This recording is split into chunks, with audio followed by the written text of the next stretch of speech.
All right, so here is the next episode of our podcast. I think this is our third one we've made. I have Sean Taylor, aka known as NytFury, and Jonathan Davis, who's also known as Skitzo here.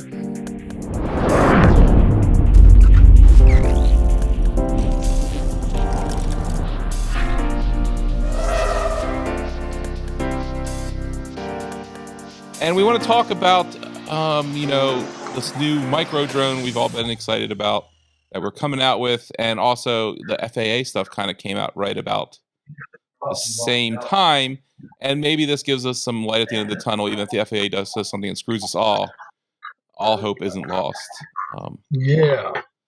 Well, yeah, I kind of want to know more about the FAA stuff because I've actually been.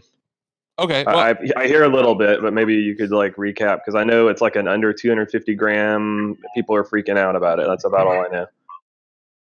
Well, I'm not an expert on this, so take this with a grain of salt. But from what I've read, I think it's like 500 pages they came out with, and it's a proposal for how they plan to do the drone laws, basically how they're going to control the drones.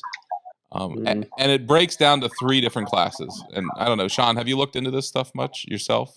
Yeah, the big things that I've seen are, the biggest reason that they're doing this is because you have all these commercial drones, the delivery companies, stuff like that, starting to get actually really active. And they're really starting to push forward as far as using these things for emergency service, delivery, Amazon, all this and that, and FAA needs a way to control that. And there's, one of the things we're talking about is putting this transponder on your drone, so they can track exactly. Yeah. So basically, it's divided into 3 essentially categories that you have to fall under: 1, A, B, C. And let's be honest here. Does anyone here really believe we're going to be having drones deliver packages? I mean, no. What's the range of our drone?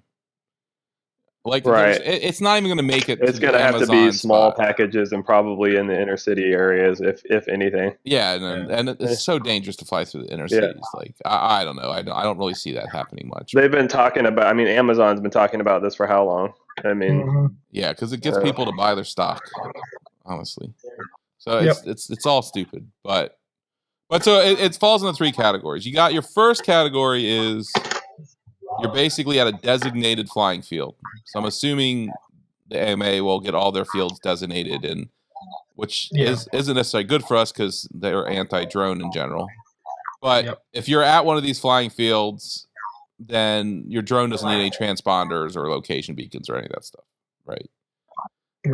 So and then the next one is B, and for what I understand is you basically just have to telephone home to say I'm going to be flying, and you can't fly more than 400 feet away, which on the surface doesn't sound too bad, but I think there's some wording in there that says your drone actually has to be disabled if you don't do it, and some crazy stuff like that.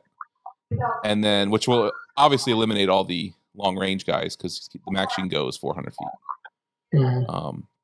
And then C is basically unlimited, but your drone has to have some stupid transponder in it. But it can't use the existing transponder network because obviously it can't handle the drone traffic. So they have to come up with some new system that's never been invented yet, and who knows how much that's going to cost and what's going to entail, and what's really going to happen there. And then the bigger thing too, I think, is that the manufacturers have to be certified for everything they do. So that's the biggest gotcha because no one in the U.S. is going to want to sell drones.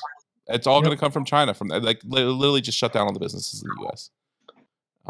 Because there's going to be so much red tape and so much involved, and we already don't manufacture. I mean, the U.S. has very few companies that do anything here. DJI owns the market, so they're really just killing U.S. businesses. My biggest argument is that we're going to move all our drone manufacturing to China now. But so I guess the way this comes about for the GTB stuff is it's a 250 grand limit. But anyways, so that's what came out with these small drones. Like you were talking to me, Sean. You're telling me how much you love this drone that Diatone made. And so we got together with Diatone and made our own version, Flying Falco X. And so we'll let you talk about it. So why don't you tell us about your experiences with it when you first got it, what you thought? Sure. So I can't take credit for anything. I basically So it's kind of a long story. I was kind of slowing down my whole professional racing career, but leading up to IO, and then after IO, DHL contacted me, and we were kind of like resparked that whole intensity of practice and stuff. So right around the time of the championship, I was kind of anticipating that we weren't going to be flying very much because the museum basically shut us down. We had our last BMPR in September, and I'm like, okay, so what are we going to do for the next 6 months? And it was kind of like, well, nothing. So I thought about it, and I kept saying I want to run a spec series, a spec league. And the way to do the spec league was, I thought I'd been thinking about this stuff for a long time. I know how difficult it is to try to run a race at a public park or a public place. It's dang near impossible.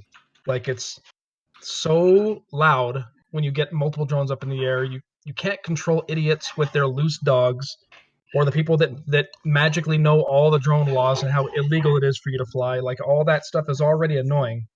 And trying to run a 5-inch race is just a big old huge mess. So I knew that they needed to be small, but I let the local guys here kind of figure out what they wanted to fly. I just said, just figure out what you want to fly, guys, and I'm on board. And they, I knew all the guys were kind of experimenting with the toothpicks and all the different ready to flies, and they all came up with. They voted on the GTB 339, which I knew nothing about. I knew zero about it, and to it how it was a kind of a collaboration between Rugi and Diatone, and basically I got mine. They all decided on 3-cell, and I got mine, put my receiver on it, and I armed it, and I took one single blip of the throttle. I landed it, took my goggles off, and I looked at the guys and said, "This is way too fast for spec. Like, you guys just don't quite understand. Like, spec, I want it to be slow. Like, whatever it is, that's the only thing that I kept telling them is whatever you guys decide on, it needs to be slow." And of course, everyone got excited with how fast it was. So it's we haven't run a race here yet, and we're running our first race this weekend, and it should be run on 2-cell. I'm going to prove that to everybody on Saturday that I'm going to run 2S and everybody else is going to run 3S, and they're going to just see just how uncontrollably fast these things actually are. Why don't But you on just 2S, smoke they them all? literally, well, it's on 2-cell. They fly like you hear people trying to run this the Project 399 Super G, Jordan's practice frame for DRL. These things fly like that, except now you can go to the public park and you could set up a race because these people see these little tiny drones that make an eighth of the noise, and they're literally they look like toys. They just don't piss people off the way that 5-inch does. You could set them up in a parking lot and run a full race day, and it's easy because they're small. You have so many more possibilities. Charging batteries is so simple. Like you could charge, a lot of these chargers that, like, say the ISDT, for example, they could charge 8 amps is what it is. So you could charge 4 batteries at the same time with only 8 amps in the time you fly 2 batteries. So it are between $4 and $10 each retail. I mean, that's a third to a fifth the cost of the 5-inch, and the 4 to 6S's. You could literally throw 5 drones in a small backpack with all the batteries, goggles, controller, everything. It's all on your back, and it's just simple. Transporting them it's simple. They are super super strong. They're a solid milled 4 millimeter cube frame. They're really they're robust. I myself, I'm not gonna lie, I've broke 2 of them because I'm smashing them full throttle into a tree trunk because I'm me. But I guarantee you I break any one of my frames the exact same if I hit something as hard as I'm hitting with these things. They're so much cheaper than any of the 5-inch drones. I don't care what it is. It's way cheaper, and it performs on the same level. So you don't have to worry about any of the FAA laws because they're with the battery. They're way under, and even if the FAA tries to come out and with something, can you imagine an FAA officer trying to approach you saying you and your dangerous 3-inch toothpick? Like, that's like pulling over a Prius, man. I mean, come on, really? So You think no one's transporting ever pulled batteries. over a Prius? What's that? You don't think anyone's ever pulled over a Prius? Oh, they have. It's just, I mean, imagine how their cop buddies, talk to them later on. Yeah. Yeah, it's just not very cool even for a cop. Well, I mean, Anyway. I think like, not to interrupt you, but I think the biggest thing about this is, they're putting this $250,000 exception in, which basically says you don't, as far as I can see, you don't have to do anything if it's under 250 grams. And this thing Remember, is that's what I said a long time 110 ago. grams all up with the battery. Yeah, exactly. You don't have to worry about what laws. There are no laws. You can go set up a racetrack at your freaking buddy's house that's on a fourth of an acre and have a full race day and a blast. The same exact rush you're going to get like any of the Tiny Whoop crowd, which we know is huge. This is like a direct. It's literally, it's as cheap as a Tiny Whoop. Yeah, I mean, it's like, there's just no reason to not. I think it's like maybe 50% more cost than a Tiny Whoop, but I mean, it's pretty. Well, aren't the brushless whoops $100? Yeah, and this is 150 retail is what it retails. Yeah. Okay, all right. Well, that's fair enough. Yeah. And we're just waiting, like the whole FAA thing with I'm sorry, the standards. Let's pause there for a second. Guys, please, baby. You can talk, Preston. We're paused. All right. Here, hold on. Preston actually showed up. Hold on. Talk in your mic, Preston, real quick. It sounds like it's well. Okay. I can only kind of hear myself though. I guess it's working. Kind of hear yourself. I don't know. Wait, what number are you? Are you 2? Where are your headphones plugged in? My headphone? Oh. Can you hear now? Yeah. It's better? My headphones are plugged into 3. Okay, but can you hear everything fine now? Yeah. You can change your volume right there. Okay, sorry about that, Sean.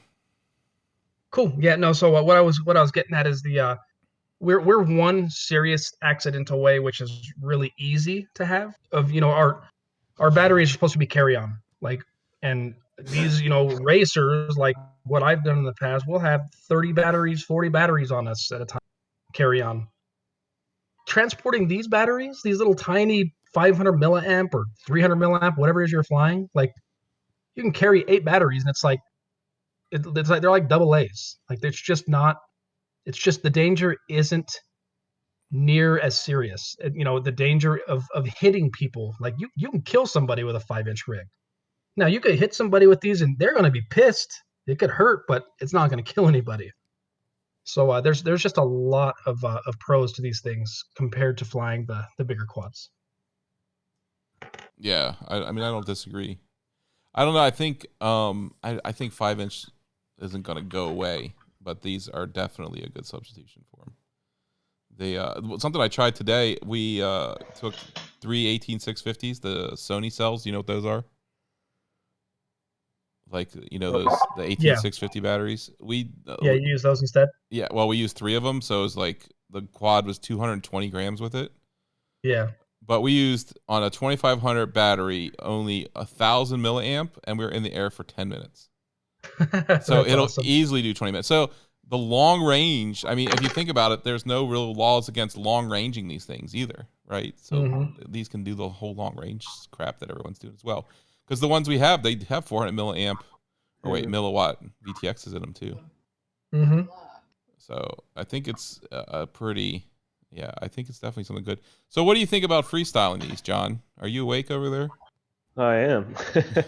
I mean, you've used some of the 3-inch. I mean, we're working on, so for those that don't know, we have one coming out with John, like an HD version. I don't know if it runs the split or the turtle. Do you know? It's the split. Yeah, it's the new split micro, the newest one. Nice. Yeah, So I haven't done the only 3-inch stuff I've done is the earlier Nova 3-inch stuff, and I've heard that this one flies better and cheaper, I guess, than trying to build your own from scratch. So Yeah, I mean, but I mean, what's nice thing about those? I mean, we played with those, and Sean was out there when we did that too. Yeah, but I was actually carrying a GoPro around, so it felt like a heavy brick that I was trying to fly around. So I'm kind of excited to see, like what kind of footage you can get on the split. But there's no hole too small for these. It's honestly what it is. Well, yeah, that too, right? So you're gonna feel like, I don't know. I think you're gonna feel invincible for the most part. Like you're not afraid to go through anything, and the recovery on these is insane. Like I don't know if you saw the video I put up today, Sean, but I put I just nail stuff and it just bounces off and just keeps going. Like I know, dude. Like it's really good. And my props I've been so messed up. Like I never change props. Yeah. Which is probably not good for it, but how is it being filmed? You know how we are. Oh yeah, I'm the same way. I just again, my really serious crashes. There's just been 2 of them, and they both were into a tree trunk at full throttle because I was being a potato head. Yeah, it looks pretty rigid. Like I was pretty impressed with the design of it so far. I'm really anxious to fly one, running that Falco X juiciness. Yeah, which I guess we haven't really. I mean, we put a video out, so maybe people listening to this have already heard that, but we actually worked with Diatone to get Falco X working on this stuff, and which is amazing because up to now, anything below 32 kilohertz we haven't been very happy with, and this thing we actually managed to get some special code in there to make it fly pretty well at 8 kilohertz on this. It's a much slower processor too. I think it still has a little bit of the bobble. I don't know if you noticed that, Sean. Yeah, but dude, it's so even my tunes on the 5-inch, I've always even from the stock tune, I'd always turn them up a little bit, and I don't mind having a fast wobble because I like it to be tight in the turns, and that's what we're getting out of the Falco Flash version. You get the tight FlightOne Falco feeling of when you're taking a tight turn. It just sticks. I always tell people it's like an F1 car, like it just sticks to the pavement. Well, this sticks to your corners, your lines don't drift around. And I had to fly this thing on beta flight, for the FAI race in China. I had to fly it. I'd been flying beta flight, and beta flight was flying. It was okay, but it just felt soft to me. It didn't matter what I did. I never did the whole RPM filtering with it. I did it on different quad, and I mean, it just always feels soft. It doesn't matter. Like I think that's just it kind of loses. You can't really get rid of direct feel. Basically. Yeah, I like the very stiff robotic feel of where you don't have to anticipate a drift. Like when you turn, it's turning. Like I just like that feel, and that's the only way you can get that. Is I've tried it and on FlightOne on the old version and on Falco, it feels exactly the same since the whole sim mode thing came out for DR1. Well, I don't get you guys, John. Have you seen the latest beta flight? All the freaking settings now. It's freaking insane. Yes. Did you say John or Sean? John, both of you, I guess. But yeah, I haven't played with it since the RPM stuff, but yeah, the sliders, and it was getting pretty intense. Like one of our pilots who flies 747s was like, it has more settings than my 747.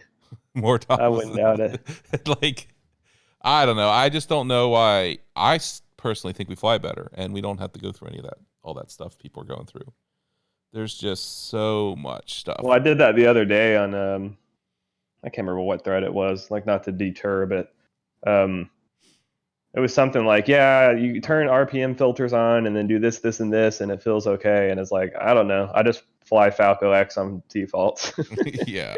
Well, I don't know. Well, even this thing, we obviously we changed the code and did a bunch of stuff, but we just left the default PIDs and it flew amazing. I think was our biggest surprise was that, that it just, you didn't have to tinker. You would think usually on a smaller rig that you're going to have to tinker mainly with filters.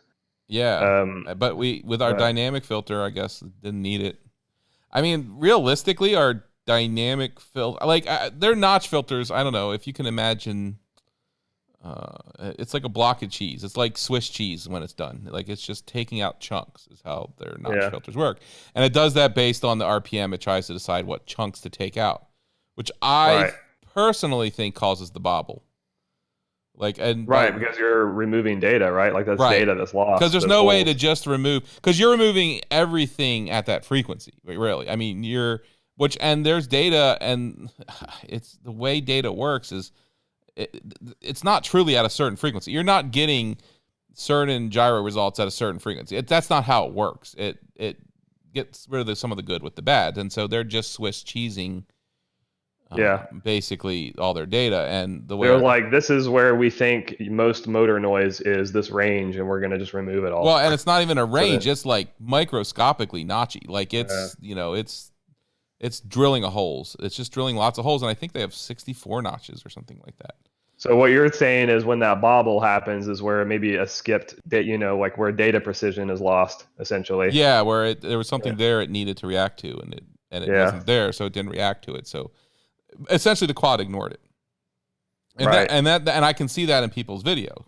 Like it's really, to me, it's kind of obvious. Like not to say that you can't have a FlightOne quad that might have issues too. So I can't always say, hey, this is FlightOne or this is Betaflight. But if they're both well tuned, I can tell a Betaflight from a FlightOne quad. For sure. Something that's huge, for the GTB and in particular, was with Betaflight, I had to have two separate profiles, one for 2S, one for 3S. And like today, I noticed right away, I didn't need to change the tune. So for some, I don't know what it does, but Falco just doesn't seem to care so much about weight. Yeah, I think that's why it transferred over really well from the default. Yeah, it's very weird. Like our tunes. I'm flying my 6S tune on 5S, and it's fine. Yeah, like, there's no difference at all. That's why, like, with the DJI stuff, everyone's like, oh, you don't support all the changing the PIDs and stuff in the GUI, and it's like. I can't even, I write the software, we're the guys that write the tunes, and I can't even remember the last time I had to change PIDs. Exactly. But you need to do that with Betaflight. Like if you want to swap from 2S to 3S or 3S to 4S, you have to be able to change.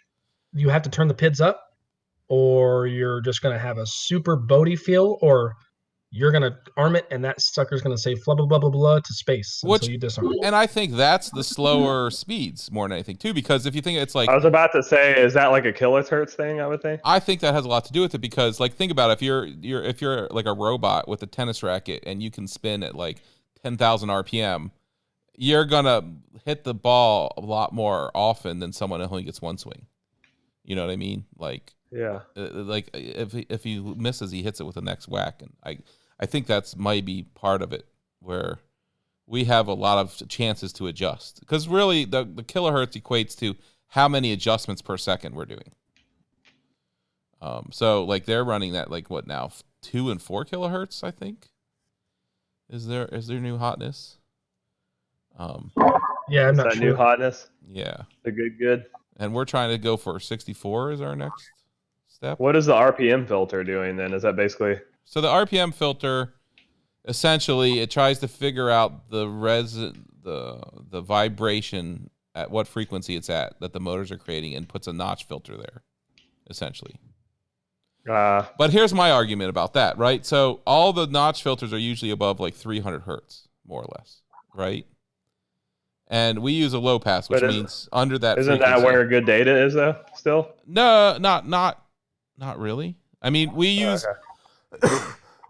But my argument, I mean, there is some good. You're going to get good data out, period. But my whole argument is, if you're getting rid of data above that frequency already, which is what a low pass does, then why are the notch filters making a difference?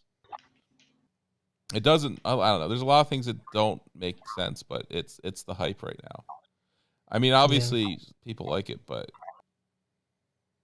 I don't know. A lot of people don't seem to really like it that much. I heard like 1 or 2 people say it was better on like micro quads. Yeah. I don't know though. But I don't really know.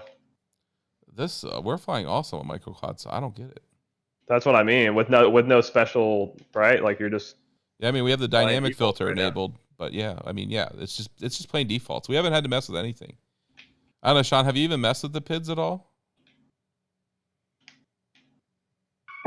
The PIDs on Falco. Yeah. And I think I started getting more prop wash, but it wasn't really changing so much how hard I was carving. So what happened? What did you do? You broke up right when you started talking about it.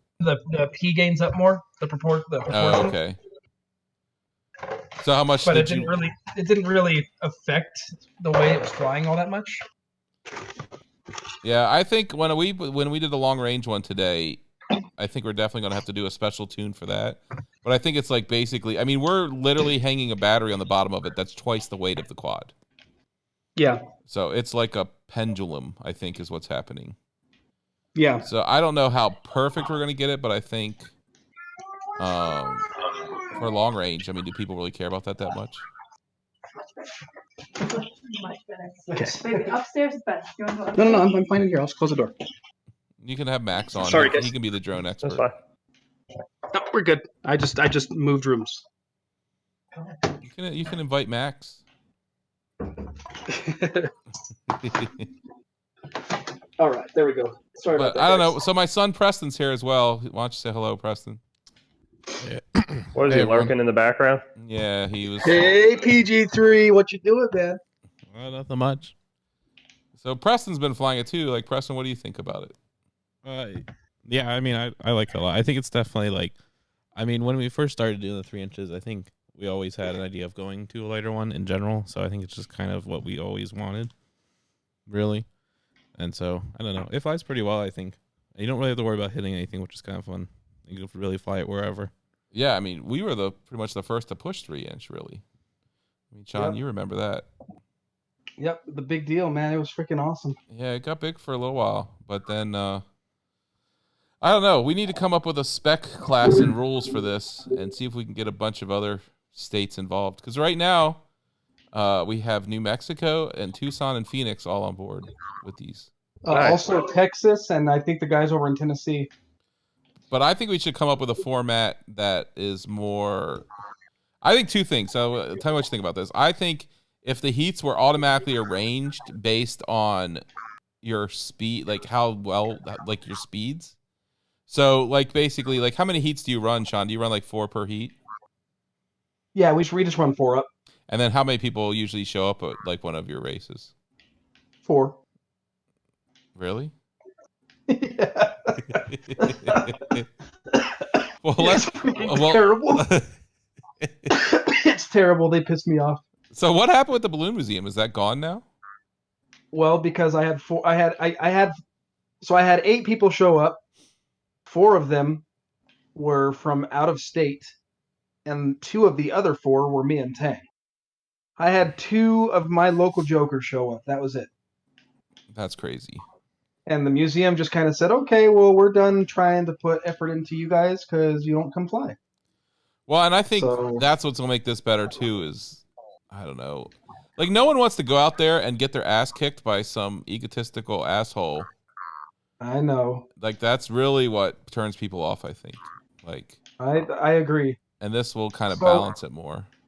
Yeah, so what... That's the competitive life, though. That's just how that comes with any competitive sport. No, but Or- car racing, it's not that way. Like, it's...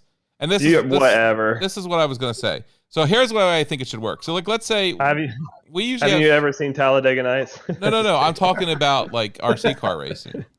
Oh yeah. Because, like, here's the way RC car racing works. I'll say how that works, and then we can like kind of draw a line to our thing. So car racing, everyone freaking practices and does whatever, and then they group everyone by speed, essentially. And you have your A, B, C, D mains, and you're racing with, like, I mean, how many people was it, Preston? At least 10, right, at a time. Yeah, I mean, it was definitely at least 10. And then they have 3 different divisions. So they have, like, I don't know, pro, and then they have intermediate, and they have novice, let's say, right? So you're not racing with the pro guys, and you're in your heats, you're not racing with much faster people. You're literally racing with people similar speeds to you, and that's the fun part, right? It's like racing. If you're the similar speeds with someone, that's when you have the most fun, right? Going back and Yes. forth, yeah. And with quad I agree with racing, you. the way these heats are stacked and the way they're set up and the way these races are always run, you got some slow ass guy with the fastest guy. And quads, not only that, but you're more like with car racing, what happens if you flip? Someone flips you back over and you keep racing, right? Like that's what happens. And your car rarely breaks when it hits. But in quad racing, the slow guy gets in front of you, he just completely takes you out on top of that, you know? And so he's pissed off and you're pissed off. And not only that, but you just feel like it sucks racing against people so much faster than you. And that, I think spec classing is supposed to kind of balance that, but I think we could balance it even more. Like if we built heats based on similar people's speed, and throughout the day it might shuffle the heats slightly, but you're more flying with people your speed, I think it'd be more fun. You know what I mean? Yeah, that's a different format. I like all kinds of different formats. So what I'm doing this Saturday, if you want to check out, I have it up on Southwest Pod Racing if you want to look at the format, but I wanted to create a way that literally anyone can win at last. I'm going to be working on a timing system. We had chatted about this, Preston, but basically to keep it short is we're doing something that is called bracket racing, like what we do in drag racing. So what's going to happen is I'm going to give everyone time to practice the course, and they're gonna try to figure out that what's their very best run in practice. And so that's going to be from 10 to 12. At 12, every pilot's coming to me at race control, and they're going to give me their dial in. So let's just, for an example, let's say I'm going to say I did my very best run in 1 minute flat. So I'm going to dial in 1 minute flat. And let's say Tang dials in a minute 10. So she's going to tell me her very best, or it doesn't even have to be her best, but what she thinks that she's going to run for all the rest of the heats is a minute 10. Now the catch is you're going to have people try to sandbag. Well, in drag racing, when you go faster than your dial-in, that's called a breakout. The same exact thing as a crash or a DQ. So let's say Tang and I are racing, and the difference, is 10 seconds. But the way to win these heats is the pilot that is the closest to their dial-in time without breaking out is going to be the winner of that heat, and it's points based, and the heats will get shuffled all day long. We're not going to have a final. It's just going to be add up the points, first, second, and third place, all and that's going to kind of even out all of the skill levels. Yes, you're not really so much racing each other, but it's a lot more of a mind game because there might be crashes, or you might be on a good run and you might break out being the fast guy or the slow guy. Like maybe the slower guy went too fast. Like it's just going to make it more exciting because everyone legitimately has a chance to race and beat the Evan Turners of the world. Yeah, but I guess here's what I don't like about that, and I guess you'll see how it works. But one, you have to have timing, right? Yes. So you need to have I think it sucks here. We have a guy that does timing for us, and he literally, and it's same with you guys, and he doesn't race usually. He's so busy doing timing, it's hard for him to even race. And he has to set up this timing, and he's bring this timing gate thing and all this other crap, and literally you're making it like if you're at a big race, okay, that makes sense. But to me, I don't know, it takes the fun out of it. Like there's just so much, having timing could be an afterthought, and I don't say never use timing, but I think it sucks that you have to make this guy sit there and only worry about timing the entire day and have to do all that. And I think you're adding even more complexity to it. And the other thing is, so let's say, I'll give you an example. When I go to a race, let's say I'm doing 45-second laps because whatever. And then by the end of the race, my last section, I might be doing 25-second laps, but I'm progressively getting there. What happens with that person? You're assuming everyone's consistent, but I feel like only the fast guys that practice a lot that are consistent. I think the guys that don't practice much aren't consistent at all, and they'll progress throughout the day by huge amounts. And that's going to be their own call. they're in control of what they think they might run by the Yeah, end of but the day. how would they possibly know? They start flying. I think the biggest problem with racing is it's too. I don't know. It's like John just said. It's the competitive nature of it, right? And I think that's what turns people off. I think that's why everyone has a hard time getting people to their local races. It's the same story everywhere. Do you know of any branches doing well with their local races now? Well, no. Because it just becomes too much of a burden, I think, for people. Mm. I don't know. I think try your format and see. But I know Preston doesn't like to race for the same reason, and everyone I talk to that doesn't like to race is for the same reason. It's just it needs to just too competitive. It's too serious, I guess would be a better I was talking about you earlier before this with the tiny whip stuff. Really, the people that do the tiny whip is huge here, and one of the reasons it's huge here is there's someone that's super passionate about doing timing and taking care of all that stuff and doing all the work. And if you have a guy like that, okay, yeah, I understand. He really loves doing that and he takes it super serious. But most of the people I think that show up are there to have a good time. That's why they're there. They're just freaking, whatever, getting high, drunk, whatever, and having a good time. That's literally what it's like. Every Thursday night they have a party. That's really what it is. It's a social gathering, and they happen to fly quads. Yeah. And they have big turnouts. They have 20 people on Thursday night too. Who does something on Thursday night? They're there midnight. I can't even handle that. It's I got to work tomorrow, guys. And I think the small quads are good because they're friendly and they're all the things you said about them. They're cheap. They're friendly. They're not loud. You can go set them up at a park and no one's going to get upset. You don't have to worry about smashing. If you hit someone with one of these, they're probably going to be okay. Maybe get a little cut up, but they're not going to be that injured. I think that's the reason they're all going to work. But I do think we need to think, and it's hard for you because you're you came from hardcore racing. But I do think we need to talk to people and see, get a format that's friendly. Anytime you say race, it's going to be competitive. But it's competitive. But we need them to be automatically grouped in it's going to be tough for you. If you really have 4 people showing up at a race, okay. Yeah, I can see why your format makes sense to you because there's not enough variety for people to be bracketed with each other. That's I understand that. Yeah. But if you have a big, turnout, we can easily get 16 people at a race here, minimum. 60? 16. Oh. Literally, it's not hard to get 16. 20 should be easy stretch here. And I think then what happens is, I could tell you the guys that are similar speeds. You end up having a bunch of people at similar speeds, and those are the guys we like racing. Literally, if you let people pick who they race, they'd probably pick the people that were close to them, right? They wouldn't want to race with slower guys. They want to race with the people that are the same that's speed. How I ran all the BMPR races.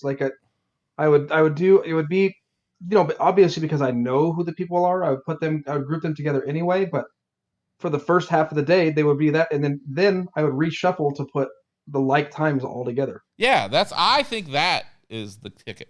Because I don't think people care about... They went from having 20 people showing up to 6. Yeah, but what are the reasons they said, have you actually talked to them and been why? Why did you stop doing this? No, I couldn't tell you.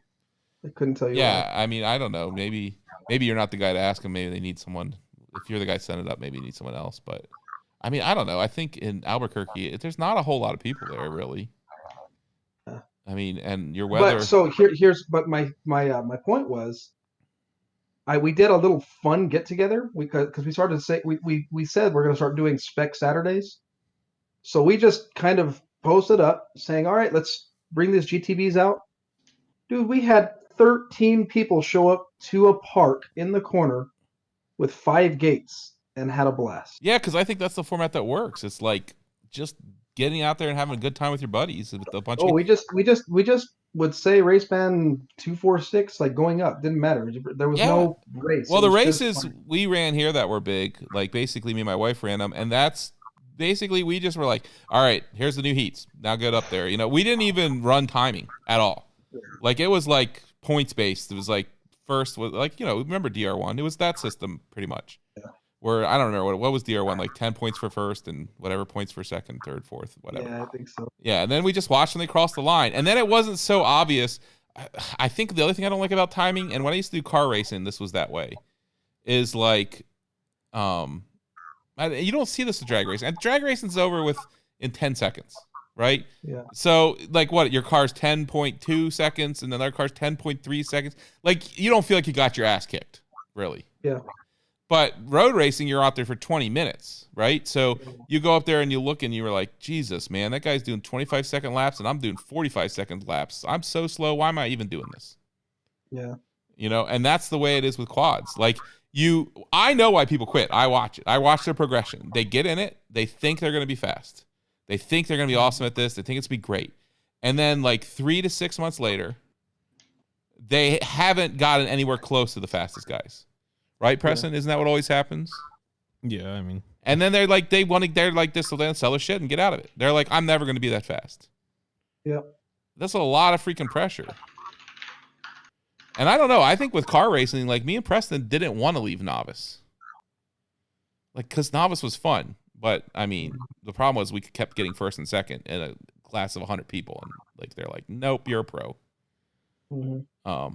But I don't know. I think you have a different issue. Your issue is you don't have a lot of people show up. Like, maybe can't you replicate that whole 5-gate thing to get people to show up? Well, here's that. I think the problem is they thought that Spec meant everybody's going to be close together, and then they saw that well, there's still this huge gap in the skill levels with the same batteries and the same quads. Okay, how about this? How about we mandate? We have a Spec quad, right? So everyone's quads essentially is the same speed. Mm-hmm. But you're going to be faster, you're going to be slower, whatever, right? Why don't we just institute throttle caps as people, like like a golfing handicap? You're now 90. Like, I don't know. I think we need to figure out a way to balance it without being complicated, in my opinion. I could be wrong.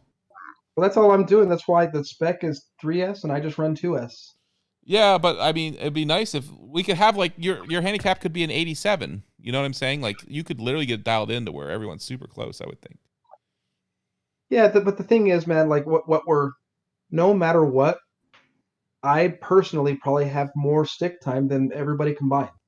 Yeah, but like I need to fly. I need to fly with, there's with that top level, not because I'm something special, just because I've done it for a lot longer. Yeah, but if you have a 70% throttle cap, right? Like you're going to be. It doesn't matter. The throttle cap doesn't matter, man. But I don't think we need everyone to be the same speed.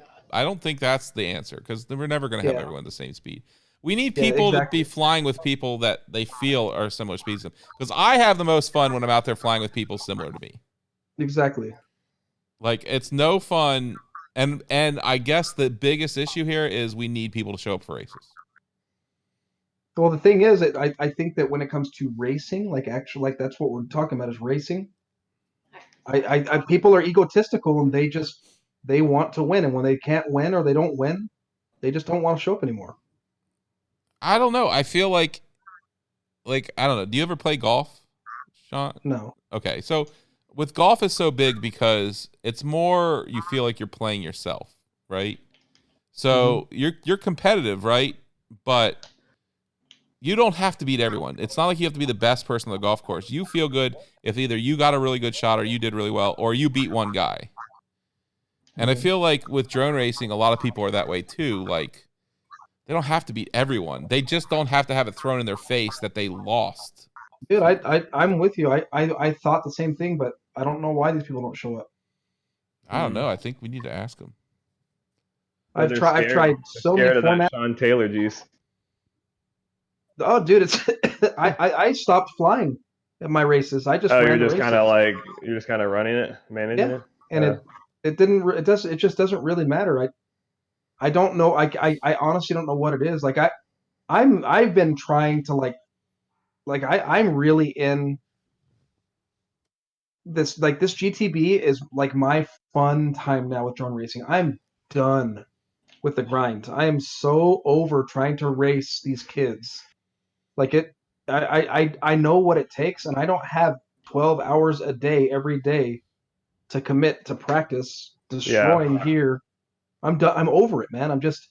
Now you know what it's like being an adult in competitive gaming. It's the same. Yeah, man. Shit. It's just I've been there and done that, and it was fun. I wouldn't change it, but yeah, I have absolutely no will or want to continue doing that. Well, I guess here's what it is. Okay, so I'm going to use car racing as an example just because I think that's the racing we've seen the most participation in. So that's why I'm using it. But so when we got into car racing originally, how many people you said would think they were there a night? At least 100 people, right, Preston?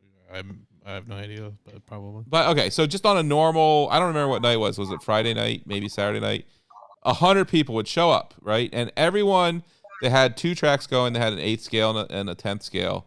And everyone, some people ran both, some people ran one. But everyone was having a great time. There were like kids and dads out there. And then there's, just like everyone's having a really great time. This old guy ran it. And he ran it like he made sure it's family oriented and not too competitive. And it was racing, but it was having like the most important thing was just have a good time. And what happened is they put one of the racers in charge. Like for some reason, this guy got in a fight with the management. He got paid to do it. And basically they charged, I don't know, $15 a head or something. And he got in a fight with them and they fired him or whatever. I think they put a racer in charge of it. And literally overnight, it went from 100 to 150 people. It was huge. To like less than 20 a race. Because all this other guy did was cater to the hardcore racers and make it super competitive and all about racing. And that's like killed it. Like that, like no one really went. And then eventually I think other places opened up tracks and they made it more fun, and then people migrated there or people migrated to other tracks or whatever. But I think that's the same thing we see happen with drone racing. And my point is that I think like those super competitive people, they exist, but they're only like 10% of the population out there. Like the people in drones, maybe 10% of the people are going to be those people. So keeping them kind of separated, like in their own class or their own thing or whatever, maybe is one of the ways to deal with it. And with the Tiny Whip stuff that's big here, they literally have 4 classes, which I think is a little crazy.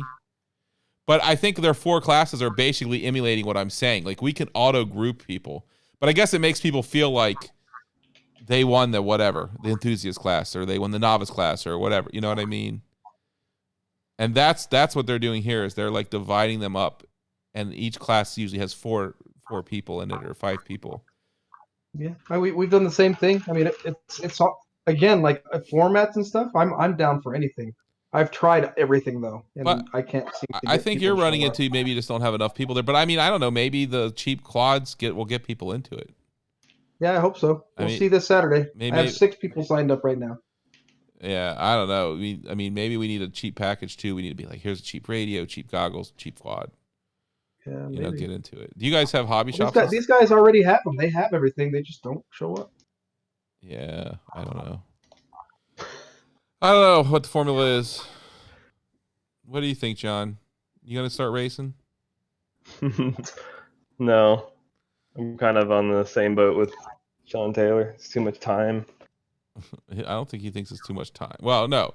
You don't have to race competitive. Yeah, it's way too much time to invest into actually practicing is what I'm saying. Yeah, but I don't think I don't know. We need to figure out a formula where it doesn't have to be that much effort. I mean, I think you're hitting the nail on the head where you're trying to make it progressive, Sean, where like it's based on the performance that day. And but I don't really understand how that works, I guess. I mean, don't you want to improve, Sean? What do you improve as far as speed? No, your format. So, like, let's say. No, so what I'm talking like the format is just something different. Like again, like I said, I don't care what a format is. Like I'll enjoy the race as long as I know what the format is beforehand. No, but I like every type of different format. I'm trying to understand your format. Is what I'm saying. So this format for just this coming Saturday, it's not. This isn't the permanent format. This is just something I'm trying. This format is going to reward more consistency than speed. So you just need to get as close to your time over and over, you're saying? Yeah, you just once you have your dial in, you want to be as consistent as you can every single heat It's not so much about speed. It's not so much about beating other people. It's about you want to run that exact same time every single time or closest to it without breaking out, without going too fast. I do think one good thing about these, which will make your format a little more realistic, is it's pretty hard to hit a gate with them because they're so small. Yeah, but they're easy to hit trees. Oh, yeah, well, I guess because of the leaves and branches, you mean? No, because I'm stupid and I just run into tree trunks. But I'm saying, like, if you set up a race for people, like, they're not going to hit a gate. Okay, I got an idea for a format. Tell me what you think of this. So I told you we did, like, 10 minutes on and didn't even use half a battery today, right? Yeah. I want to run a race. It's a 10-minute race, and you can't change your battery. That's cool. I like that, too. That's just a different format, but I like it. Yeah, I would like to try that because we've never had a long race on drones, ever. I've never seen a long race. Have you ever seen one? It would be a lot funner. Yeah, because you don't want to, like, take a chance. Mm-hmm. Like, let's face it, the reason Evan beats everyone is because he doesn't think about crashing or fucking up his quad or any of that stuff.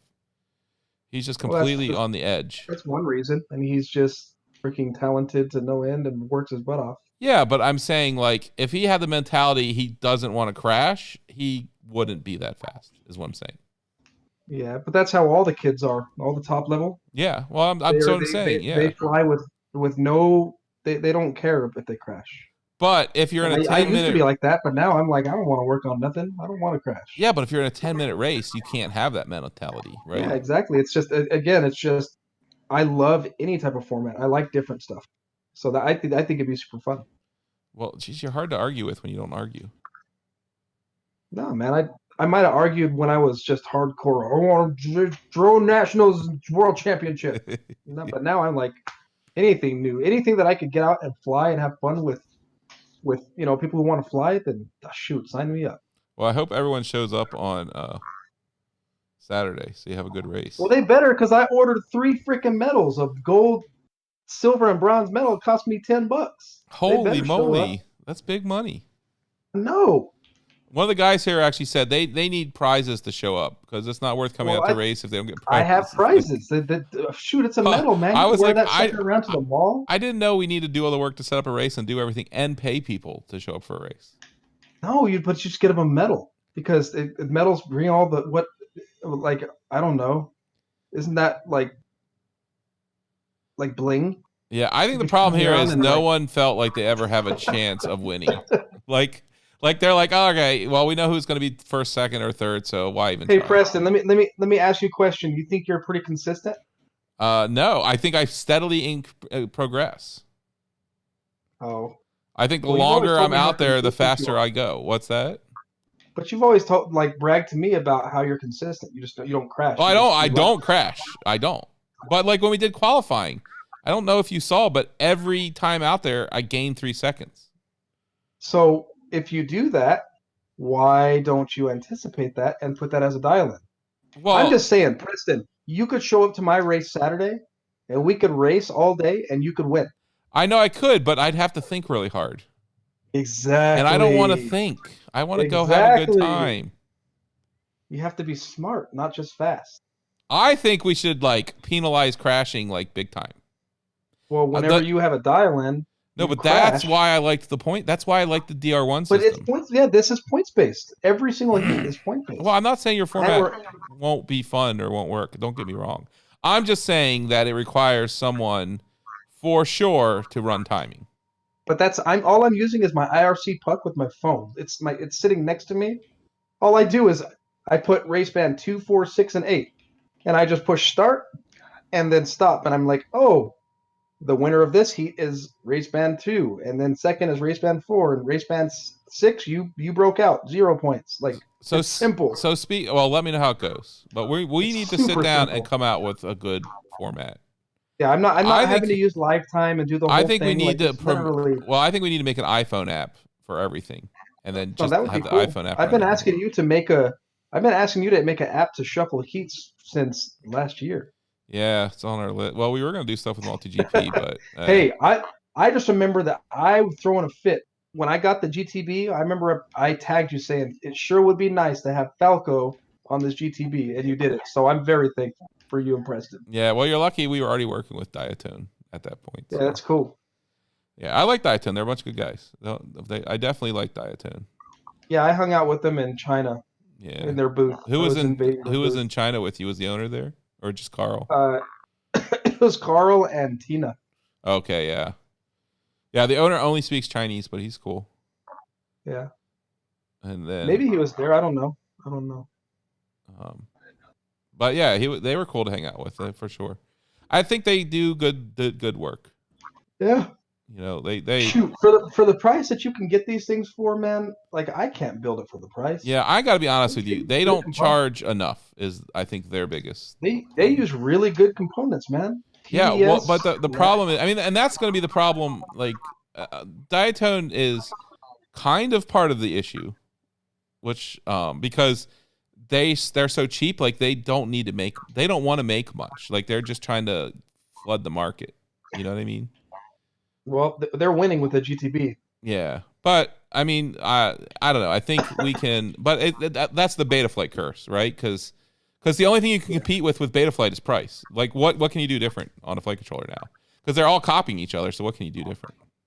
But my point is, you could have really good software that turns good. Yeah, well, that's the difference is with us. You know, obviously we need to make money to write the software, but I think that's something Diatone can set themselves. I mean, if they're making really good stuff, they don't have to be the cheapest, right? Because really, what is the equivalent to this? Does anyone else have something similar? I don't know. Yeah, T-Motor came out with their little F-15 toothpick. I have one. It's super nice, but the VTX is kind of crap. I heard it doesn't fly very well too. Is what someone told me, but I don't know. It flies the same as the GTB. It's as far as like on Betaflight, they flew about the same. I mean, I don't know. I think the new Pro Flight Controller, which you don't have one of those yet, do you? Dude, no, I haven't, but I watched. So one of my guys I had a pre-order, and the first two went to a guy here local, and he messaged me saying that he bounced off the ground and popped and it burnt. And of course, I was shocked because I'm like, oh well. Anyway, he's dealing with surge, and they're doing armament. You know, it's getting taken care of.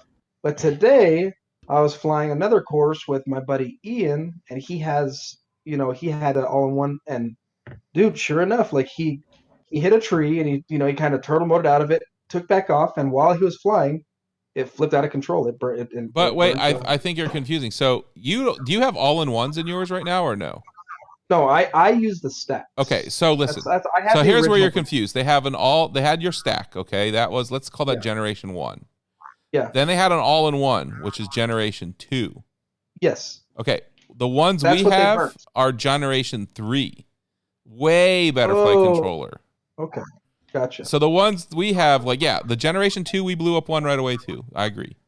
Oh, I didn't know that. Yeah, I think they just couldn't handle the power. So like if you overamp them, like honestly, it's stupidity that breaks them. I know exactly what people are doing. They're like getting a prop stuck and they're trying to rev it out. Yeah, I know. I'm like, I try to tell people turn turtle mode off. Like, these are small. Yeah, just go pick it up. Well, and it's kind of bull crap that Surge now has to cover that or convince Diatone to cover it. I agree. Because the guy did something stupid. Like, just go buy another flight controller. I agree. Yeah. I agree. But the new one doesn't seem to have that issue, and it flies better, and the pad layout is way better. It's all around the edge now. I need to get one. I don't even have one of yours yet. And I was gonna go order one today, but I didn't finish the order. Yeah. Well, we can send you one. That's cool. I really want to try the all-in-one version because I'm afraid of them right now because I've seen 2 of them burn up. Yeah, but that's a different one. Which the downside is honestly, if the board dies, then you have to replace both, I guess. Yeah, I mean I have mine are Gen 1s, and I picked up a few extra stacks in China from Diatone because I got them for cheap. So I mean I'm good. Again, my issue is I keep breaking frames because I smack into the tree. Yeah, how long does it take you to replace the frame when it happens? Well, you got to take everything off. I mean, just think about it. It's 3, 6, 9, 12, 13, 14, 15, 16 screws total. 16 screws. Oh, because of the motors? Yeah. Well, no, it's actually... Yeah, motors. 3 per sort of motor. So 12... Okay, yeah, I see we're going 16. Yeah. So however long as it takes you to swap 16 screws, I'd say less than 5 minutes for a whole brand new frame. I think you're on crack, but okay. Well, you've seen me build a DR1. I ain't no Bitmata. Yeah, but Takes I don't me think a half hour. I think that's maybe a Preston, speed run. No. You know what? Go back and Jonathan was there. He saw me bust you up in building the big deal for speed. Somehow it flew. I wouldn't 10 call it a minutes. quality What? build. I'm pretty sure I packed your bags. Don't give me no crap about how fast I can build a freaking quad. I'll take you on any day. I bet I can beat you. Well, we'll just do it. We'll do it with my new format though. We're gonna go for consistency. No, I mean for build off. Maybe that'll be put in the points. How about we run the first endurance, like the first 15-minute race? We make it a big thing. Get a bunch of fast pilots out here with these. Dude, I don't want to race any more kids. I'm sick. No, I'm but sick of the 15 minutes. Like you got to think about it. They're used to just going all out. They can't do that because they're going to fall in the air if they did that. And B, if they break, they're done. Like you got to finish. If you make a race, I will be there. You know that. I think that would truly balance it. I think. But I'm only going if Jonathan gets on the plane and he goes too. I'll go. Yeah. Are we gonna ever get you on a plane, John? Yes. When? Okay. Before we're like 90? Yeah. Dude, I'll be like, okay, what, dude. 80? Honestly, dude, I don't like getting on the planes anymore either. Dude, I hate Why? flying to Europe. I get boned every time I go to Europe now. I just get uncomfortable on planes now. It just started. I just don't like it. Huh. I don't know. I don't even think mine's not even about like actually flying or being in the air or any of that shit. It's like almost like a claustrophobic thing, like being trapped on like a vessel exactly. in a crowded area and you can't really. I don't know. I feel that way in general, but like an airplane does not bother me whatsoever. Yeah, it's probably not. It's probably a lot bigger than I'm thinking. Yeah, it's huge. It's like being in your house. Like planes are Yeah. big. They're not. You don't feel claustrophobic. It's different. I don't know. Yeah. I don't know that I have claustrophobia. I think I have the fear of being trapped. Like honestly, like it didn't used to bother me, but now like roller coasters bother me, for example. I'm like, because I don't have control. If they gave me a button I could unlatch myself, I'd be 100% on board. But I don't like the fact that someone else has control over if I can get out of the roller coaster or not. But an airplane, you have control. I think that's why it doesn't bother me. Oh yeah. Yeah, it's not like someone's coming and like tying you into your seat. And I think what you need to do is go in a small plane and then let someone be like, that sounds horrifying. No, but you get up in a small plane and then. No, I got a buddy that wants to take me up in a Cessna, and he's like, dude, if you feel uncomfortable at any moment. No, but what I'm gonna say is see how long it takes to get to the ground. Like it'll take you 10 minutes to get to the ground. You know what I'm saying? So it's not like it's. I don't know, the fear of crash. Once that happened to me, I'm like, man, what am I worried about? You have so long. Yeah, to you just glide down. Yeah, like it's hard to get down, but I don't know. No, I'm not really worried about crashing or anything like that. Especially after like Kevin told me, like there has to be like multiple catastrophic things that happen. It's not like like your wings fall off. You know what I mean? Yeah, it's not like they have so much. You say like even with they have like 4 engines usually. Even with like all 3 of them going out, they can still land it. Yeah. I think they can pretty much land it with no engines. It's just not going to be a pretty landing. Right. Well, yeah. Emergency landing glide. Yeah. I don't know. We need to get you in the flying so you get you out of Georgia. I'm due for a vacation.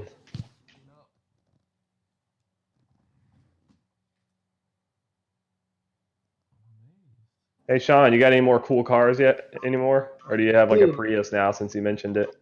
I was driving a little BMW i3, an all-electric car. Oh, nice, yeah. Then Tang kicked me out, so I'm driving her turquoise Prius. How do you keep getting the Easter egg? Dude, this is my life. Even the clothes I wear are hand-me-downs from Marshall. Or drone clothes. I think it's funny. Shut your face.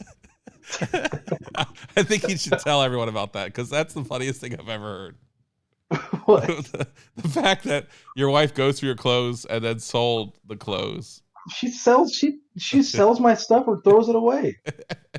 That's awesome. Freaking bullcrap. I No, wish I could do that with my girlfriend. Shit. I have the Skyline that just sits in the garage, and I have my trash can that just sits outside and rots. What That's Skyline? Oh, the R32? Yeah, Or is the it 33. Okay. Oh, but that reminds me, starting today, I can finally register it because I can get insurance on it. Because it's a 25-year rule. Why Yeah, I was about to say you don't have emissions anymore on that, right? I don't have to worry about any of it. Wait, what's the anymore. It's so 25-year? nice. Why couldn't you get insurance on it? Because it was a gray market car, especially Yeah. the 33s. There was like this huge fallout between some politicians and Nissan, whoever, somebody slept with somebody's wife. I don't know. And they just, Some kind of weird thing. yeah, they just didn't, they said that you can't import the R33 Skyline. Like, it's not fast. Like, it's not anything special. It's just, it's a gray market car. So when I tried to get insurance, Yeah, but yours is fast. Well, yeah, but it's just, I mean, there's plenty of cars out there that'll smoke me. But it's just that I couldn't. Every time I'd go to anybody, like any of the classic car insurance, any of the specialty car, none of them would insure the R33. Weird. But now it doesn't matter. Well, I feel like insurance would be super expensive for those. Isn't it hard to get parts? Yeah, but I mean, because I'm not paying Collector's full car coverage, I would insurance just get is liability. like no, man. For collector's car insurance, it's not even just get full coverage. It's so cheap. Yeah, I mean, I can now. I just couldn't before. Yeah. I do full coverage on my BMW, but I have like a special insurance or whatever special plan. That's like if you put 3,000 miles or less, Oh you pay yeah, next to nothing. yeah. I know what it's you're like talking about. Yeah. No, that's Yeah. cool. They don't actually monitor the mileage, but normally it'd be like, yeah, I know, but normally it'd be like $200 a month for my car, and it's like Yeah. $50 a month because of that. But the They're way like, Nice. collector's car insurance is like $200 a year, John, and Yeah. it's literally like my car. well, is that's worth, including my truck though too. But yeah, No, but listen, but you say my car is worth $50,000, and if your Yeah. car gets in an accident, they just cut you a check for $50,000. Like it's the best Oh, okay. insurance you can get. they don't even try to fix it. Well, I mean, obviously, if they think they can fix it, they would try and fix it, I guess. But the point is that like you have an agreed value, so either your car is going to get fixed or they're just going to cut you a check. So if your car gets totaled, you just get that money, pretty much. Nice. So that's why I want a collector's car Tesla. insurance is better. How much is it a year? It's like $250 a year is what I'm paying for mine. It's that less than $250. I want a Tesla so bad, but I'm way too cheap to actually buy one. I want the new Mustang. Have you Well, s- why would you get the new Mustang when you can get the new Yeah, Corvette? don't you already no, have a no. Mustang? The new electric Mustang. Get the fucking new Corvette. It That's looks way cool. it looks way nicer than the Tesla. I don't know. It's not a Tesla. Are you kidding? That you talk about like Preston? That's bad, Preston. I don't It's an like the ugly Tesla. car. The Tesla is fucking ugly. I agree. It looks like a Taurus. It's pretty ugly. Yeah, God, Dude, that but Tesla sucks. Mustang. The Are you Model kidding? the Model S is nice, but the Model 3 kind of looks like a Jetsons car. or Yeah, something. it's just it looks Like like a a bubble. Ford Taurus. No, I want the SUV. I want the. Oh yeah, those are nice. Like, what are those Yeah. called? The Model X or whatever. Yeah, Or yeah. the The Model Y. X. That's one I like. The Model Okay. X. Look, if I'm going to spend that much money on a car, Yeah, but I those want are some like link. 130 Gs, unless you Yeah. Hope for the like fast insane. I don't know if I go for the whole battery. Like when my batteries die, I'm fucked. Like you're not. The Tesla's like what? one. Dude, just get the new Corvette. It's so sick. I know it is pretty sick, but I'm trying not to buy cars Why? because I never Isn't that, drive isn't them. that what you make money for? To buy shit like that? Like my Mustang has 2,500 miles on it. I know, and that's not even a collector's item. Yeah, like it's like, I mean, it kind of is, but because it was the last of that generation, but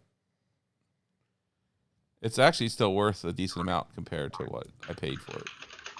But having only 2,500 miles has a lot to do with that too. I thought you were gonna get that Mustang with like the 10-speed auto. Yeah, but I don't. I like my Mustang too much. Have you been in my Mustang, Sean? No. I did. It's built perfect. Like there's not one thing on it I would change. That's how perfect of a build I did on it. Well, so why do you want the new ugly electric Mustang? Because if I was gonna buy an electric car, that's what I'd get. Because it looks pretty cool. It does not. It looks like a big rolling booger. Damn. And look, I think the savagery Tesla's has been ugly. delivered. What I would rather have, just give me an I electric. drive a Prius, Yeah, you're one of the talk. You drive an Easter egg. turquoise one. A turquoise Prius, hot pink, hot pink Prius. It would be cooler if it was hot pink. It's not even the cool turquoise. It's like the ugly. It's turquoise. like faded turquoise. Yeah, it's like Yeah. it's the color of car that you get out of. It doesn't matter what you do in your life. You're not cool. That's my life. So I'm just saying, coming from that guy, telling you that How the much you Mustang sell is- that R33 for, bro? I don't know. Whatever it's worth. I don't care. I don't even know what they're worth. I've always wanted one since a kid, just like everyone else. But I'm like, I can actually afford one now. But the 33 is kind of the ugliest one. I'd get a 32. I know it's. Is it the most boxy one? I thought the R32 was the most No, boxy. the 32 is the most boxy one. Yeah. I like. But the why is it 32. ugly? Is it just the angles or what? It's just the 33 is the heaviest, and it's got the curvy lines. I like just look up Rocket Bunny R32. Oh my god, it's so good. Oh yeah, yeah. I've never seen a Rocket Bunny kit on the Skyline actually. But the R34 is the king dingaling. But good luck with that. Are they gray market? Can you not get them in at all? Oh yeah, they're gray market, and even if they're just crazy expensive. They're like over $100,000. Like it's for a 98, 96, 97. I don't even know. It's just better to just get a new GTR. They're better in every way. Except they don't last very long. Like they're unreliable. Oh, Yeah, I don't really know how reliable. I heard they're fucking expensive as shit to work on though. Yeah. They're just like one of those cars. I know that the first gen had a ton of transmission issues too. yeah. No, my 33 is fine. I mean, I've only I drive it so much where I have to put E85 in it one time a year. Like I just don't hardly ever. I drive thought it. you don't want to let E85 sit in it. Yeah, that's what happened to my trash can. It rotted all the push lock fuel lines. What does a trash can mean?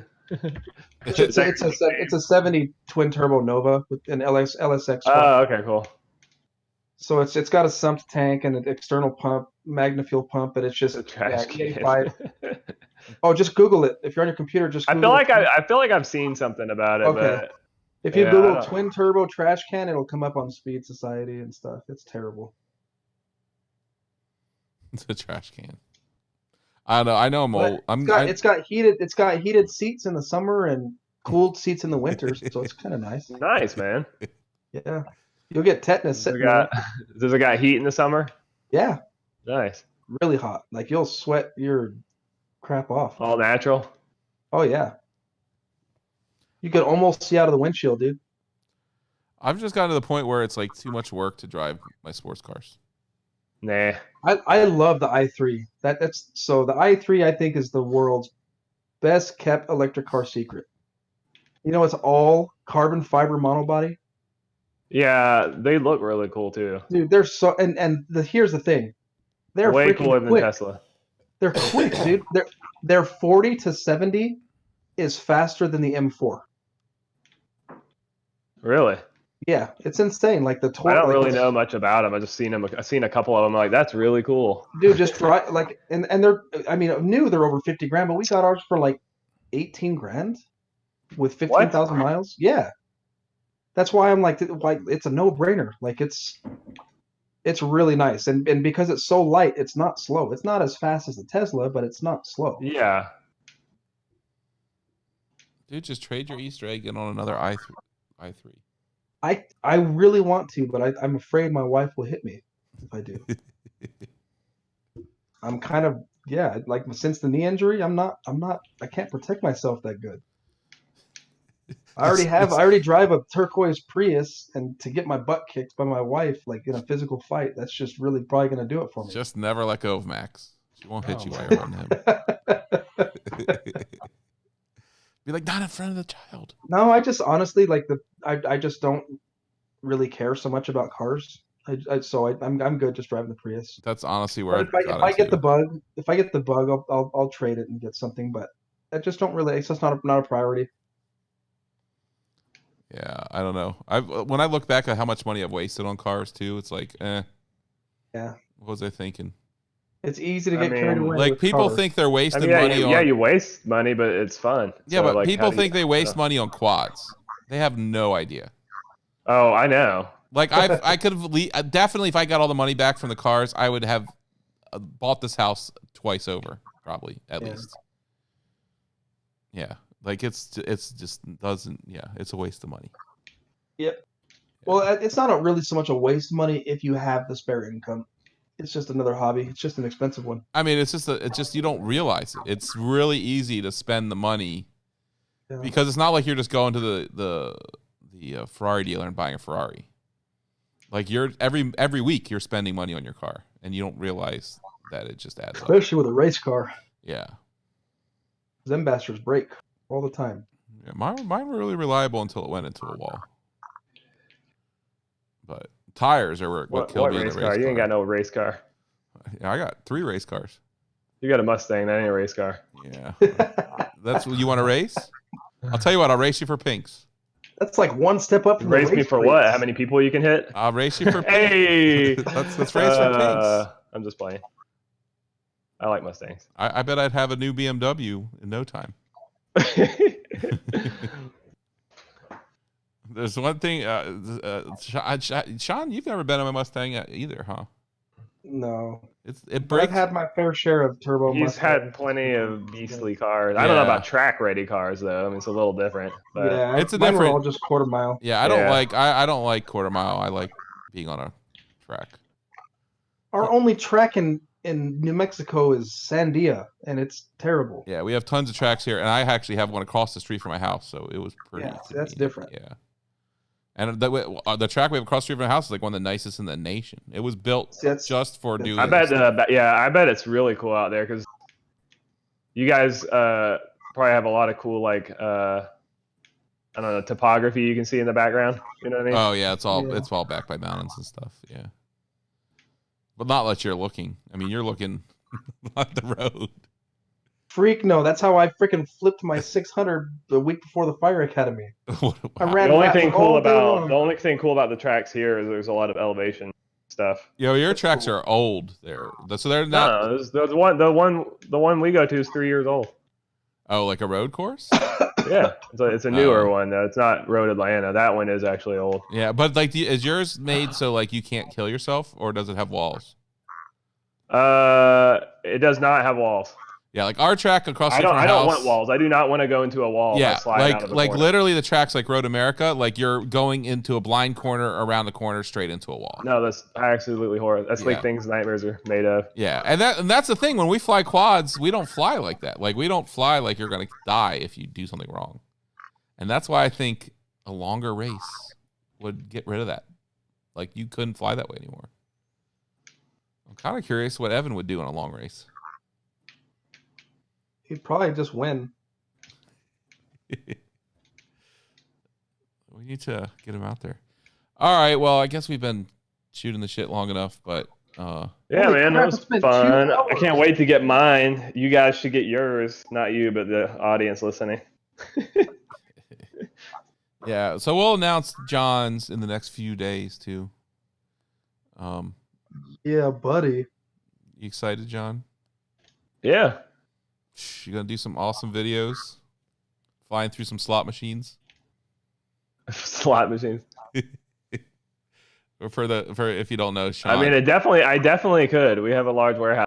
It could probably work really well. I think that's what you should do. John programs slot all machines. Have all kinds of neon lights and shit everywhere. That's how he makes the big bucks programming slot machines. Will they let you fly in there, John? Yeah. All right, that's what you need to do. There's your video. Can you plug them all in and then fly around them? I can. All right. Well, I guess it was good talking to you. If you guys have any questions, I like how you're like, I guess it was good talking to you. Yeah. It's not a matter of fact. It's like, I guess it was Yeah, it was okay. I'm pretty sick still. Oh, I am too. I'm getting something brand new one. This is How many? so Wait, good. how many miles? We got it. Okay, I can ask you later. Never mind. We don't have to get. You I can was like, ask how many me. miles are on that R33? How much you want for it? Oh, But that's God, not a I don't even podcast know. thing. I'll have to look at it. I don't even know, dude. You should have your price ready. It might have been sold the minute we put this on YouTube. You don't I want don't know, that. how am I gonna get it? I'm gonna have to drive all the way out there. Don't want it, dude. Steele drove it. He liked it, but it's one of those things. It's like it's cool for like 10 minutes, and then you get over it. It's not comfortable Why? to drive. It's just not comfortable. It's like a race car. It's like my MR2. I probably haven't even put 200 Well, miles. it has a on roll it. cage in it, right? It's just a harness bar. It's not a cage. Oh, okay. I thought it was like super rigid or something. What sucks No, about I mean, that it is is. they won't even let you take it to the drag strip. Yeah, it is. It's super rigid because it's got a lot of work done underneath, but it's just it's too stiff. Like it's like a race car. You know, it's just. Have you It's never not been in a comfortable. car that creaks, John? Every time you turn or move or to do anything because it's so rigid. No. Yeah, because this is a 95, dude. Yeah, It's like old. it literally. It's like. I'm sure that's probably what it's like. Is that what it's like, Sean? Not really. It's just It doesn't creak. it's not like it's that. it's not like the Prius, like where you just like The fall Prius? asleep. The Prius, I bet that thing jerks you all around. The Prius is like you fall asleep and then you wake up and you're like, oh, I'm here. Have you driven it? I've never been in a Prius. I just know it's always commonly made fun of as like the daddy's car.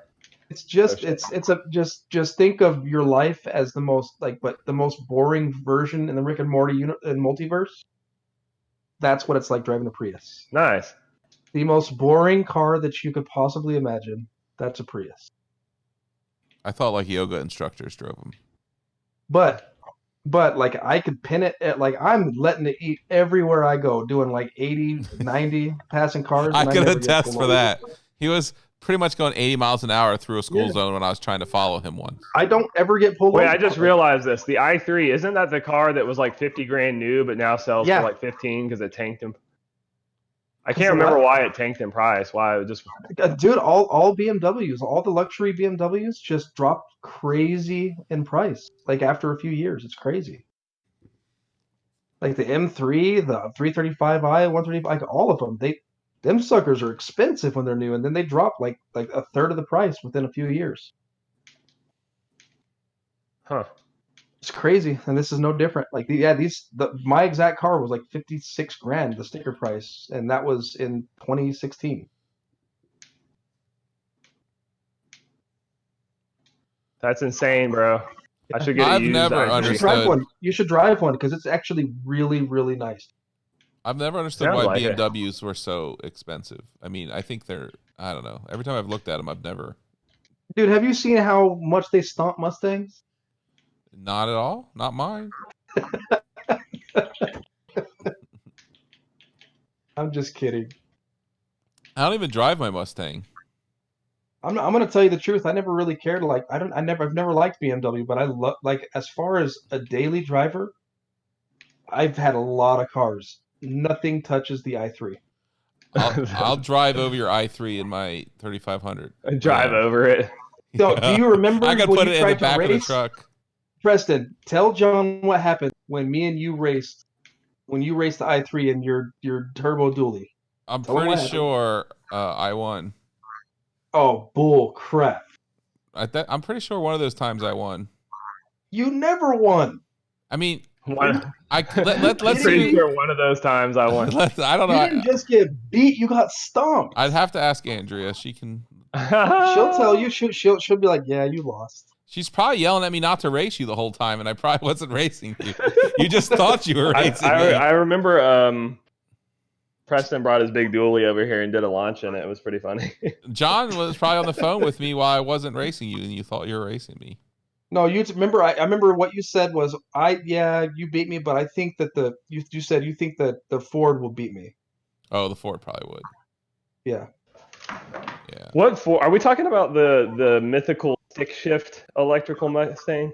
No, like the diesels. Like the Ford diesel I had before was No. I'm not. I didn't mean to change Oh, subject, but yeah. you mentioned wanting the new electric. Yes, the new thing. electric one. They just came out with pictures of it like this week or something. The stick shift one was like a myth or whatever. I thought. Well, they had like a project one or whatever that was a stick shift. Yeah. That's the talking one about that the one kind they're of actually circulated for a making. while. They're like, why would they be dumb and make a stick shift electric car? No, but they're talking like the electric Mustang. I think it looks cool. The new one, the new versions of it look pretty cool. Like the ones they released I'll have to look initially them up. did not The one look that they cool. leaked, I was just kind of like, that thing looks like it's the like one they leaked 6,000 didn't pounds. look as cool, but the new one I think looks cooler. I don't know. I mean, it's The electric biggest car. problem is the weight. The electric cars are just so fat. Like, look at this new red. I think this looks here. Before we go, I'm gonna put this in our chat. Here, look on Messenger. I don't know. I think it looks pretty nice. You see it, John? No, I'm still looking at Mr. FlightOne. You're looking at Mr. FlightOne. Look on Facebook Messenger. I just put it there. Oh, Facebook. You like how we're in Discord, but then he sends it to Facebook? You're like, okay. I didn't know that if John knew how to use Discord. No. You're so nice. He's not a Rocket League champion like you. All right, let's see. Let's see. Let's look at this trash. That is a damn, mommy's car. idiots. That is 100% a mommy's car. That is so disgusting, Preston. I I'm like so it. ashamed of you. That is not a Mustang, and I can't It's not a believe they're- race car. It's an electric car. But it's not a Mustang. They could have I called know, it they anything. should have I put don't the know name why Mustang they on should there. have called it the Ford Electric Focus. They should have called Yeah, it they should've. the electric Escape. It looks That like would make a lot no, more but it sense. looks like a Focus, and It I looks like a liked big the Focus. Yeah, I like the Focus. Oh my god, that thing is I don't so know disgusting. why necessarily they call it a Mustang, but I do think it looks way better than a Tesla. Yeah, I do. I think the Prius looks better than that. Damn, that's Ah. savage. Well, Sean, I was getting you sponsored by Ford. They were gonna give you a free car, but okay. I don't want to be sponsored by anybody. Damn, look like they give. Then that's just instant. You just inherit instant responsibilities. Yes, exactly. They're like, here you go, another child. You're like, great. I'm just joking. I would like a little child. I don't even get to see Max. You had 'cause one. You had he- Vanover, and you couldn't keep him. Sean. He went rogue. Well, you They know, left you for a different daddy. they have to act out. Yeah, it's a mommy now. Who is that? Is it Drew Camden? Who is it? Boy, it's either daddy or the mommy. Oh yeah. that was a pretty bad slam there. Oh dang, That's not Alex, what I love you. That's not even what I was saying, but phew, John made it nasty. Dang. What? I wasn't even being nasty. Well, now people talk shit about this podcast, and more people will listen to it. So perfect. I thought the podcast was over already. Are we still recording? Yeah, I haven't hit Stop stop it. yet. This is when the good stuff comes on when you think it's stopped recording. I know, when everyone thinks it's offline. Yeah. Oh man. All right. Well, you want me to hit stop? Yeah, I thought you hit stop like 20 minutes ago. All right. So, hey, We're if- like talking about the Ford electric Mustang. yeah, this is perfect. Then people will be more interested. They're like, oh, drones are boring, but at least we're talking about cars.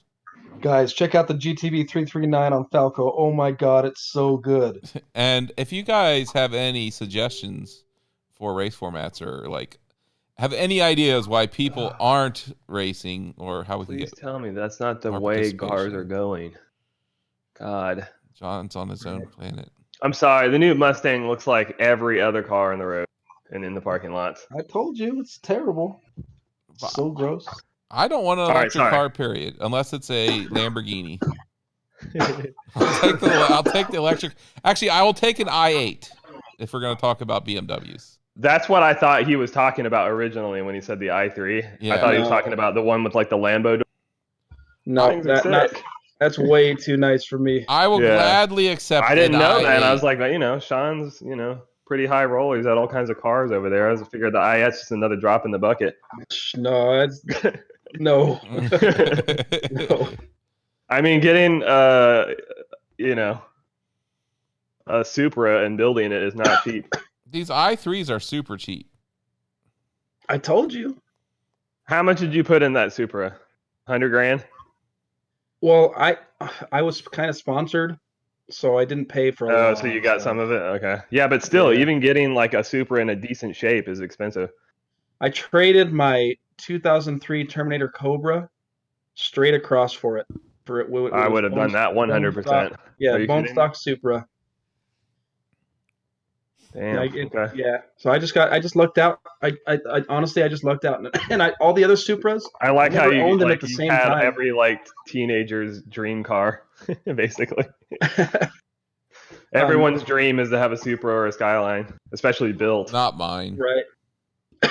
What? I never had. Any I would desire. take. Oh my god! I would take the Celica Supra over that car you just linked me. Stock, 1991, with the fold-up headlights. I'm tired over here. I'm just saying, I would rather have that than a Tesla. Okay, well maybe that's fair.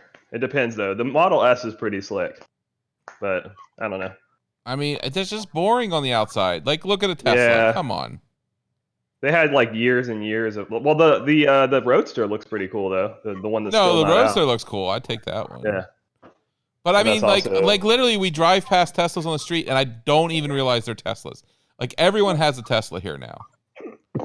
Yeah, but they have really nice tail lights. I'm sure you see them all the time. Oh, damn. No, because there's 85-year-old men driving them with their people. That like you is in the true. Every Prius. time I've ever seen a Tesla, they're just like fucking putt-putting. Yeah, they're the slowest cars on the road by far. I'm like, get out of the way. And they forgot to charge their car last night, and they're probably gonna break down. And like, It's like, can't you see me riding you on your 18 sensors in the back of your car? they thought it was solar powered, so they've never actually plugged it in. I mean, the one cool thing is all the tech, like inside. I do like the when you get near it, there's like proximity, like cameras rolling. So if someone keeps at them on camera, Yeah, like, but my Kia had a lot of that shit. So I mean, oh, none of my cars have ever had anything that fancy. like my Kia had the overhead cams where you could see all around the car. Like was pretty nice. I did like that. I don't know if the Tesla has that, but that's pretty cool. I don't know. The nicest car I've ever owned was a Kia. That's what's sad. That says a lot about your sweet Mustangs that you have. Well, I've had really expensive cars. I've had Porsche twin turbos and all that stuff, but the nicest one was the Kia. Which Kia are we talking about? There's different Kias. It was like a Kia Sorento. I don't know, whatever the highest class of it was.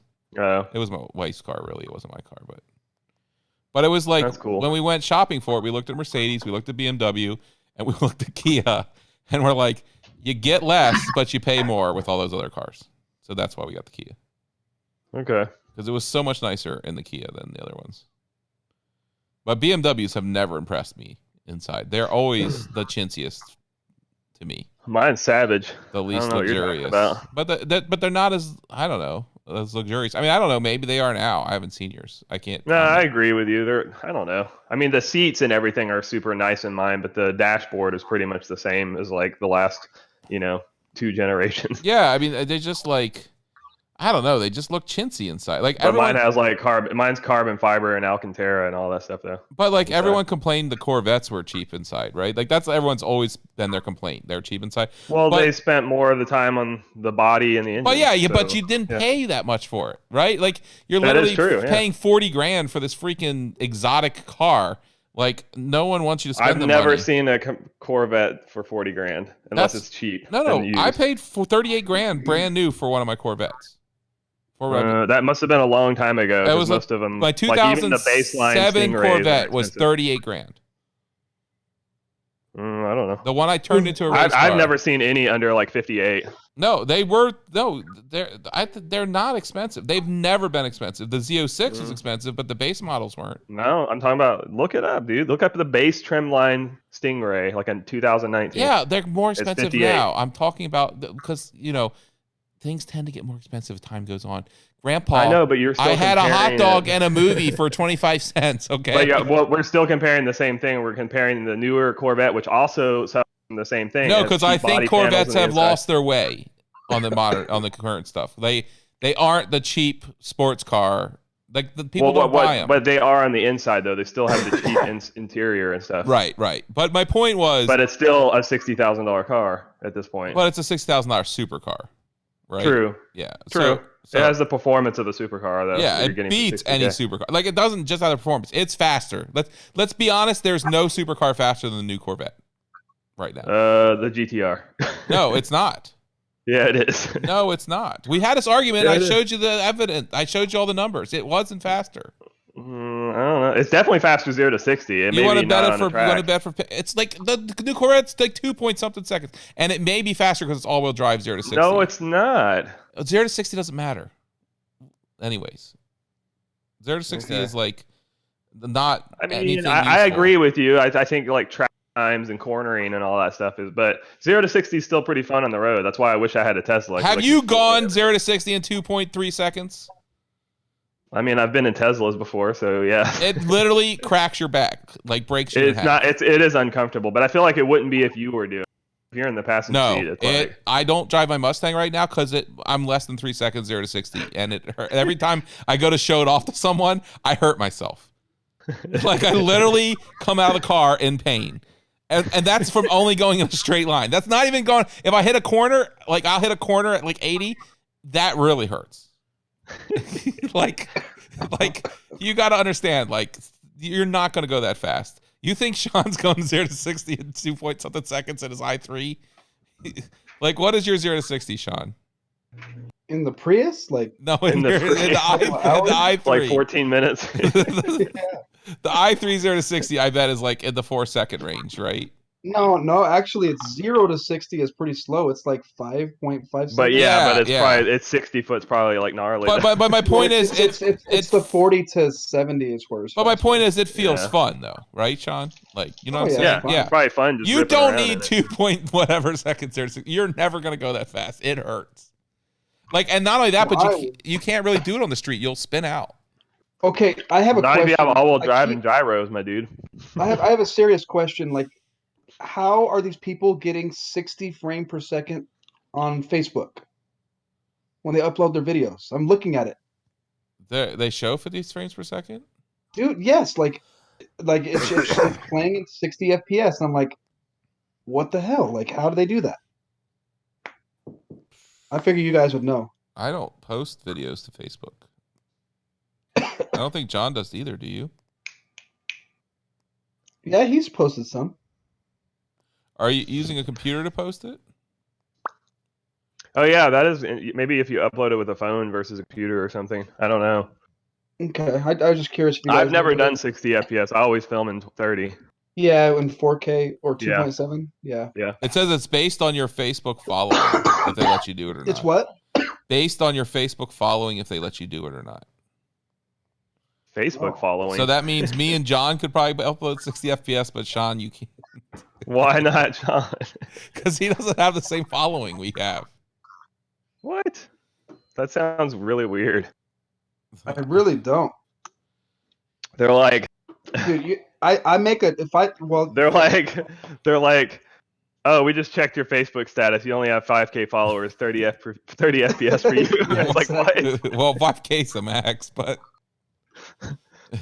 that's what I've got. 5K. It's just, I mean, they're probably not really friends. They're probably people that don't even like me, but they're still friends. No, but they like it's based on your likes and your interaction scores, I think. Oh. Me. I don't know. It's interesting. Now I'm going to try and upload 60 FPS and see if I can do it. Maybe if that's you do it, I'm going to get pissed. Maybe that means you have elite status. That's bullcrap. Preston and Sean Taylor.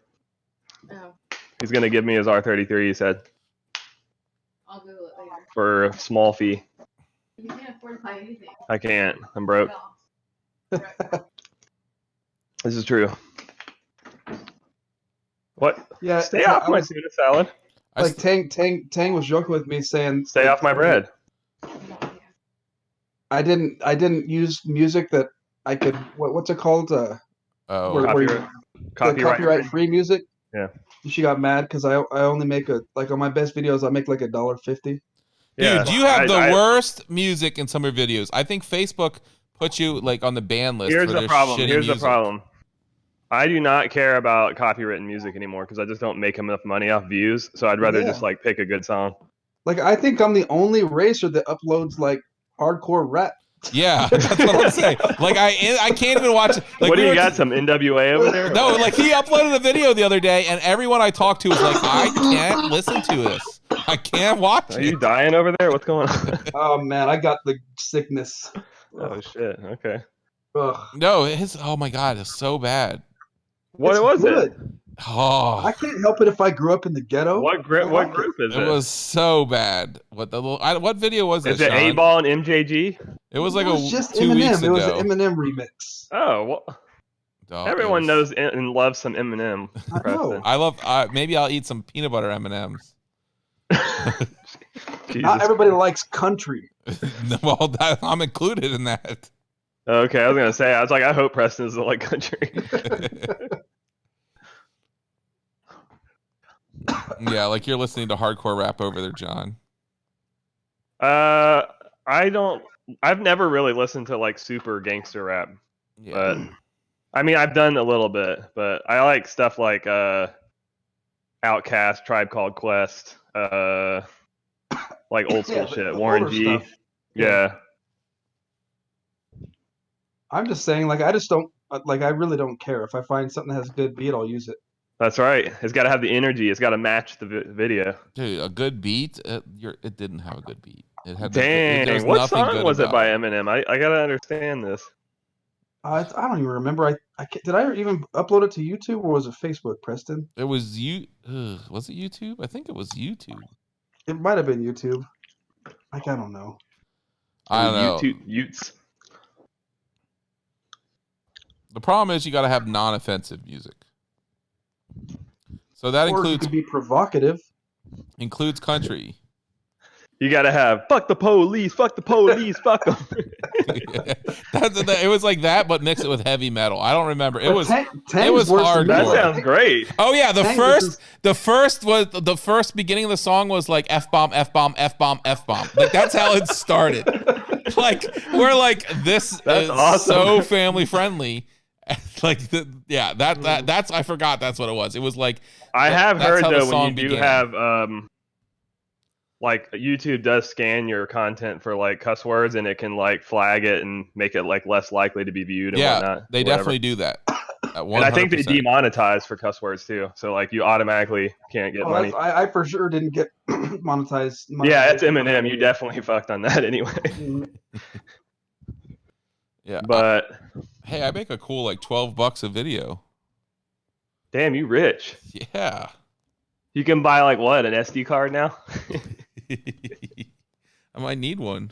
Hey guys, we're at a this minute. has been super fun, but I gotta get going. I know, dude. Yeah. Let's cut it off. All right, so this is for real. We're cutting it off the air. What are you doing? For real, we're for real ending it this time for the fourth time.